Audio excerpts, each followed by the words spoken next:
Hi, it's Steve Hargadon, and welcome to the penultimate hour of the Future Museums Conference. This has been a really fun day. I hope that those of you who are here have been enjoying yourselves. Joe Rigby is here. Joe, welcome. Thank you. Yes, Steve, thank you.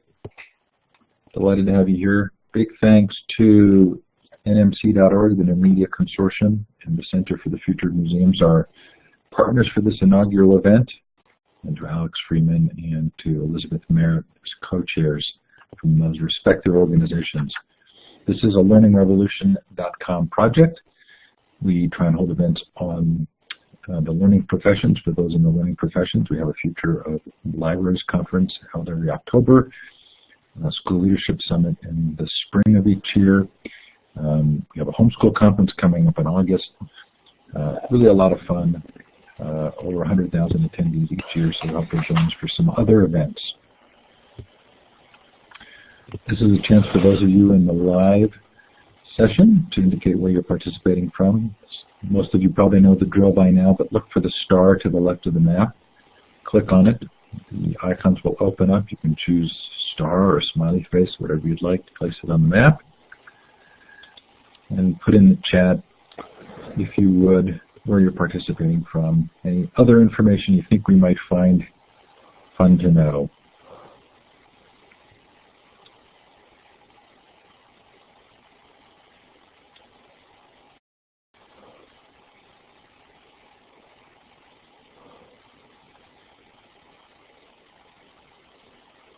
We've had this consistent, lovely international triangle of Canada, Western Europe, and Slovenia, I think, which has been fun today.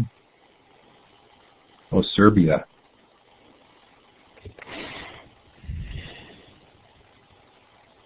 Terrific.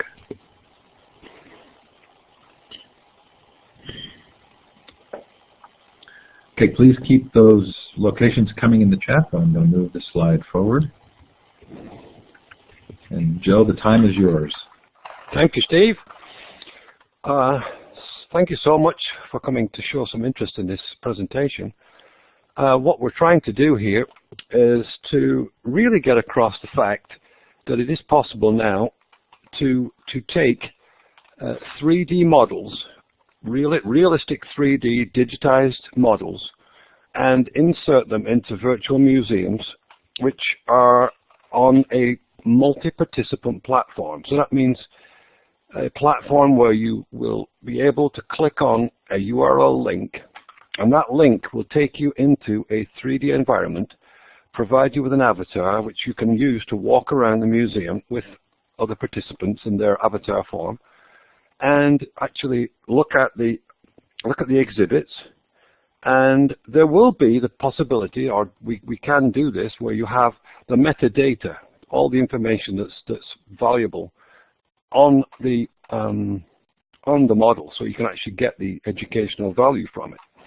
So what I'd like to do is give you a little history of the technology, how far the technology has now come, and hopefully you'll all actually try the technology, click on the link, enter the virtual museum, and be able to wander around together as a guided tour showing you what's possible right now with this technology.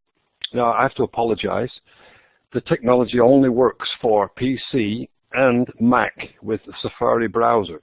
So I have to apologize to the people who are on tablets or on their phones.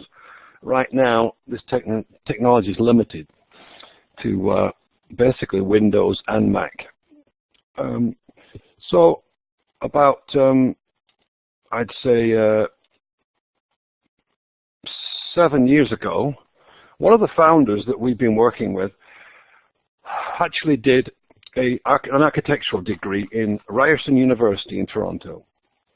And for his final year thesis, he decided to use some of the technology or some of the techniques he'd learned in one of the courses using an Unreal 2 gaming engine. It was part of the architectural course, and he decided for his final year thesis to develop his entire portfolio for his final year thesis and enter it into a virtual environment. so that he didn't turn up for his final exam with a roll of papers and sketches and CAD drawings. He incorporated every one of them into a 3D environment, and then on a computer, on a presentation screen, he walked around it and presented it. So you can see it.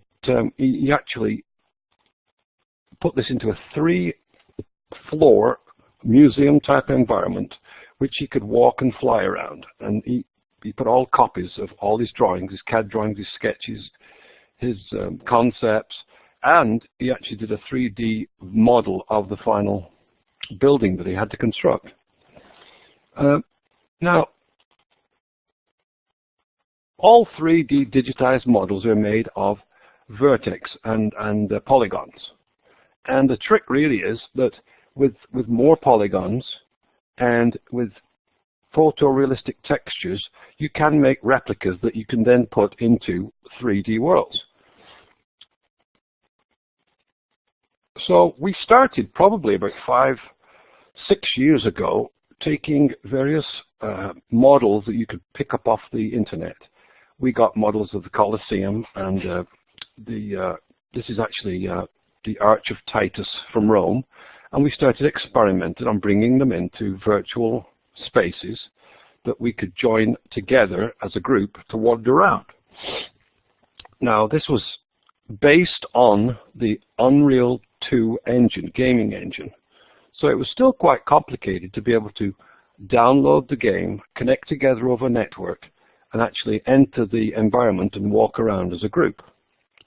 It was still quite difficult, in fact, to get hold of the models and the final maps, as they call them, and then coordinate them amongst individuals.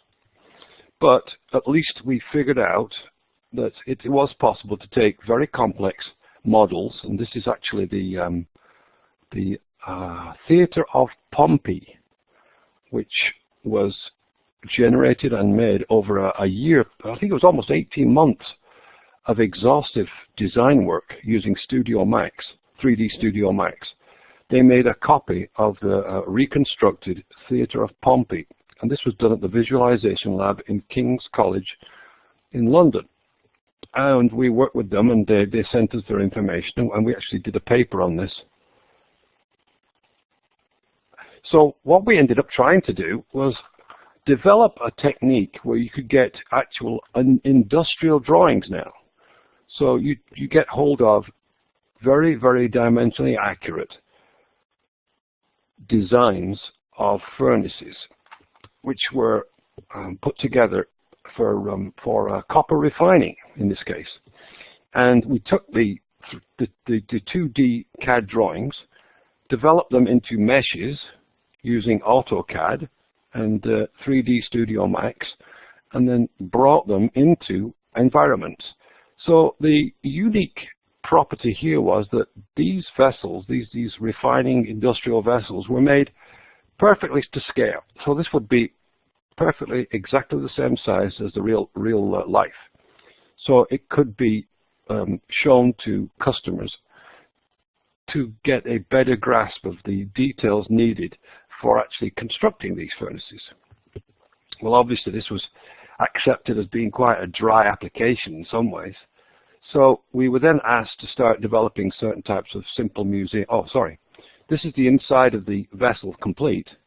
But what was really exciting about this whole design phase was that at exactly the same time that we were trying to develop this transfer from 2D CAD drawings to 3D CAD models, which you could go inside and replicate in the actual scale of the real thing.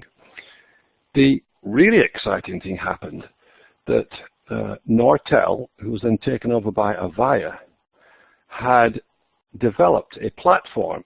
It was a unified communications platform which embedded the Unreal Engine into the web, which made it possible now that you could just simply click one URL. That URL would download the game engine plugin. It would download the data for the 3D environment, and you would appear in there as an avatar. So just as we finished the the furnace design and managed to develop the technology to make 2D drawings into 3D objects in a virtual environment, Noa Telenovaya came along and allowed us to have it so that you could then embed this 3D environment onto the web.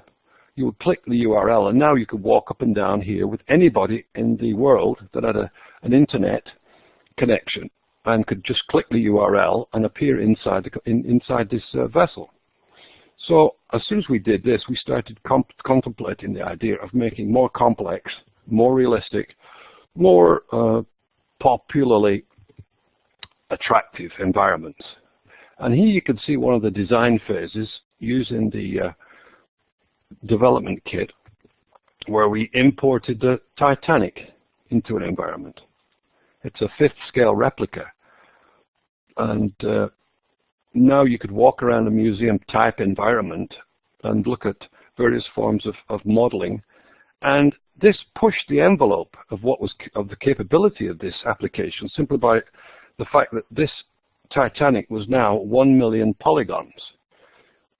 So the models themselves can be brought into a virtual environment with very realistic detail, dimension-wise and on textures. And so we then moved on to the thought of making a dinosaur museum.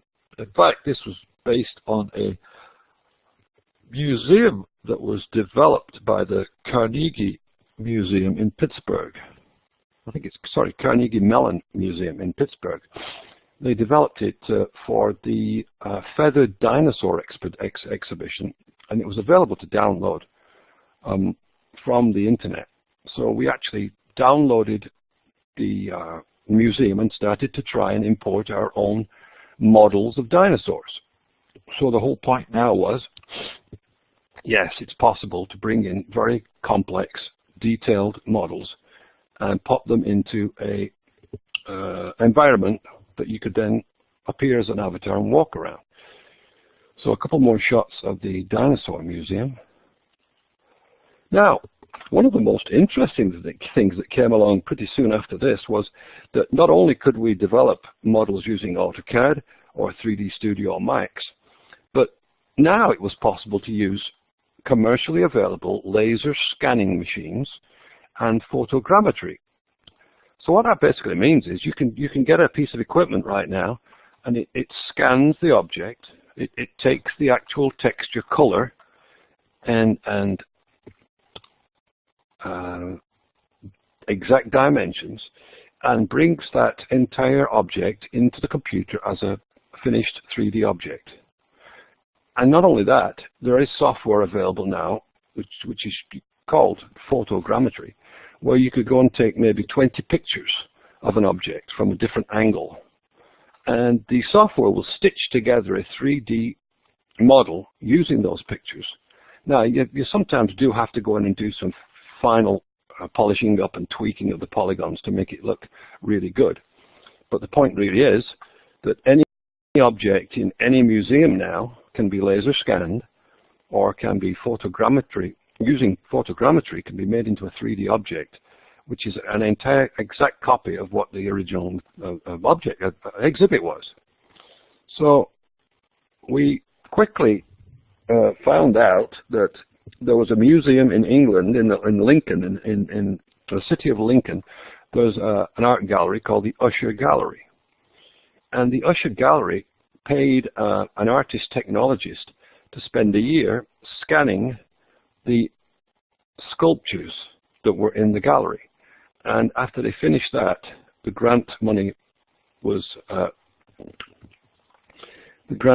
then extended to make more and more of these statues. But on the website, it was possible to take the individual files and for us to bring them into a virtual museum. And the individual models were about 150, 180,000 polygons. So we definitely got a very reliable copy of the objects. But what really excited us was the fact that soon after this, a gentleman called Cosmo Wenman, who spends a lot of his time doing photogrammetry of copies of statues from the Louvre actually managed to take, oh, this is another one of Mars from Lincoln Gallery, and but this one, it's a copy of a statue called the Winged Victory of Samothrace, or Nike, and the original is in the Louvre, and there's a couple of very good copies in the rest of Europe. One is in the sculpture Halle in Basel, Switzerland, and in fact Cosmo Wenman copied this one and broke it down into 20 million polygons. So we were able to download this off a website called Thingiverse, which is a website now run by the MakerBot company, because what they're trying to promote is the idea that you can take these models and print them with your 3D printer. So what we're trying to do is say, well, with the type of application we have, we can make a very realistic copy of this as a digital 3D model and import it into the virtual platform where you can meet with people. So you can take parties of 6, 7, 10 people and actually walk around these models, exact replicas of the real thing. And this is in our virtual museum right now, along with the Aphrodite of Milos, or Venus de Milo, which again is a classical Hellenic Greek statue or sculpture from, you know, maybe that one's, I think this is like 300 BC, whereas the Aphrodite is maybe 180 BC. It was interesting. I was looking at the sculptures on the friezes in the Parthenon, and they're all very, very similar to these. Anyway, the real crux of this whole presentation is to say that you can see the phenomenal quality of the reproduction of the virtual model, of the model in the virtual world, and it's just a situation where you really can't appreciate it unless you actually go in there and try it yourself. So what we have right now is the possibility that if you type in this URL and click on it, you'll be able to go inside the virtual museum and walk around in there. As I said, I must apologize. It only runs for PC and Mac, and only on the Mac with the Safari browser. But if you wouldn't mind, I'd really appreciate it if you could just try and hit the link at the bottom of the chat page there. And that would take us in there we could spend maybe 15, 20 minutes, and I could show you some of the models we brought in from the Smithsonian, as again from the Louvre, and from the Lincoln Gallery. That's it, Steve, really. Should we finish the presentation here and carry on inside the virtual world? Yes. So we're going to actually turn the recording off in this room at this point. Okay. We'll have people join us in the virtual Thank you. I hope most of you can make it, but as I said, it's certainly not possible if you're on a tablet. I'll see you there. Thank you very much. I appreciate the opportunity to present. Yeah. There's nobody currently in the room who is on a tablet. I can tell that. Okay, good. Hopefully there's nobody on a Linux machine, but if you're in a that's true. Windows or a Mac, I think you're going to be okay. So we'll turn the session off in here, and we will not come back to this room. Take care. Thank you. Finish in the library, but you can click on the link in the chat to get there, and I'll leave this up for the time. Thank you again, Steve. Thanks. In professions, we have a Future of Libraries conference held every October, a School Leadership Summit in the spring of each year. We have a homeschool conference coming up in August. Really a lot of fun. Over 100,000 attendees each year, so hope you'll join us for some other events. This is a chance for those of you in the live, fun to know.